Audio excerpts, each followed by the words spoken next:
中国建造的北盘江大桥高度超过200层楼，仅仅用了3年就完成。自从北盘江大桥顺利建成并投入使用之后，就赚足了全世界的目光。很多人想必都有一个同样的疑问：北盘江大桥为什么一定要建这么高？难道不能降低一些高度来节省时间和成本吗？坐落于我国云南、贵州两省交界处的北盘江大桥，横跨北盘江峡谷，全长约1340米，是杭瑞高速贵州省毕节至都格镇公路的重要组成部分之一。更为出名的则是北盘江大桥的高度足足有565米，相当于200层楼高。正是因此，大桥荣获了吉尼斯世界纪录的认证，享有世界最高桥的美誉。但想要修建起一座这么高的桥，并非易事，前期必定投入巨额的时间、人力和财力资源。整个项目于2013年正式启动，耗时3年的时间，总投资金额超过10亿元。但大家可能都知道，云贵都并非经济十分发达的省份，当地部门又为何一定要拿出这么多钱建造起这样一座难度如此之大的桥梁呢？事实上，在大桥建成之前，贵州都格镇和云南普利乡隔江而望，两岸居民若想要跨越北盘江大峡谷，就不得不依赖一条狭窄的山路。这条路蜿蜒曲折，沿着险峻的山崖蜿蜒而上，而且路况艰险，车辆行驶艰难。若是碰上下雨刮风的恶劣天气，交通情况则会更加严峻。雨水使得山路更加泥泞滑溜，沿途也很容易发生山体滑坡、泥石流等自然灾害，给行人和车辆带来危险。居民们不得不花费双倍甚至更多的时间才能到达彼岸，给他们的生活带来了极大的不便。所以当地政府才决心斥巨资启动北盘江大桥的建设计划，从根本上解决交通的瓶颈问题。中国仅花了3年建造了全球第一高桥，究竟是如何创造奇迹的？北盘江大桥处于喀斯特地貌区，地质条件极为复杂。沿江10公里的范围内，山体地貌密布着石灰岩，这种岩石硬度很差，容易发生溶洞和裂隙。如果我们不将桥面定在足够高的位置，很可能会与地质结构发生冲突，增加了桥梁建设和维护的风险。为了避免与山体地貌的溶洞和裂隙相冲突，设计人员不得不多次调整方案，最终将北盘江大桥的桥面定在了如今的565米，最大限度地保障了桥体的安全。但除了地质状况之外，施工团队还必须考虑到云贵高原恶劣多变的气候条件，随时可能出现强风、大雨、雷电等恶劣天气，不仅增加了施工的风险和周期，而且对大桥的安全来说也是一个极大的挑战。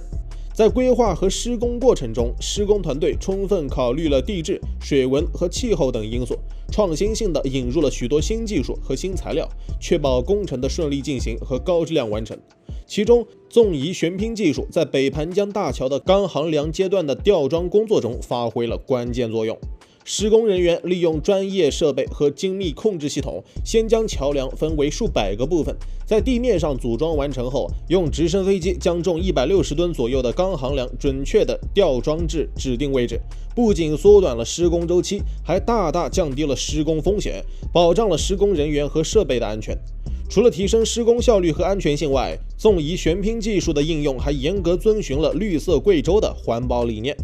桥梁施工期间，由于采用了悬吊技术，施工团队无需在桥下水域内设置大型施工设备，大大减少了对水域生态的干扰和污染，也最大限度地避免了对岸坡稳定性的破坏，保护了周边自然环境的完整性。